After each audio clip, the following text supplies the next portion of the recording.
muallim keldi.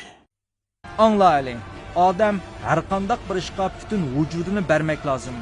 Qilayotgan ishlaringni boshqalarga ko'rsatishing emas, hayot vazifangning sutida o'rinla. Hatto kishilar oldirab bayqay olmaydigan osh inchik tafsilotlarga diqqat qilish va qilmaslik sening mag'lub bo'lishing yoki g'alaba qilishingni belgilaydi. O'qituvchilarga ayt, o'quvchilarni olim qilish uchun tarbiyalamasa, sinf ularni zangli qiladi. O'g'itishdanmi muhim bo'lgani o'quvchilarda mangu o'rganish ro'yini shakllantirishdir.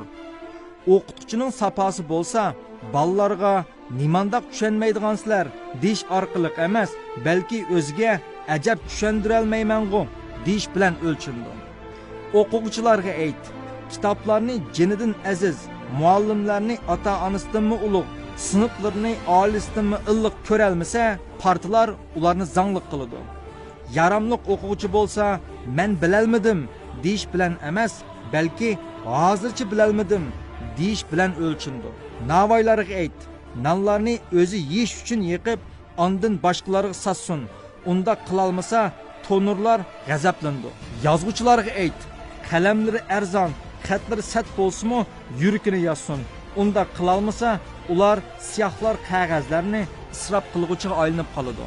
Doktorlarga ayt, davolig'li bo'lmaydi degan kasallarni-mi davolashga tirishsin. Chunki olamga dori avval, kasal keyin kelgan. Tanharkatchilarga ayt, men endi bo'la olmadim degan vaqtda yana yugursin. Ular o'zida qanchalik yushirin kuchning borligini mangu bilolmaydi. Saqchilarga ayt, rahimsiz bo'lish uchun rahimdillikdan, rahimdil bo'ldim deb rahimsizlikdan voz kechishning hojati yo'q. Ular bo'lsa xalq saqchisi, xalqni qo'g'daydi, xalq tarafidan qo'g'dilindi. San'atkorlarga ayt, naqshlar orqali o'zini emas, o'zi orqali naqshlarni ifodalasin. Chunki xalq ularning naqshlarini emas, hayotini do'raydi.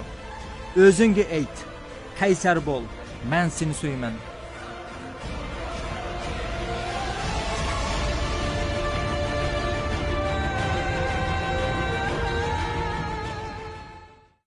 Ovozliq kitob aptital.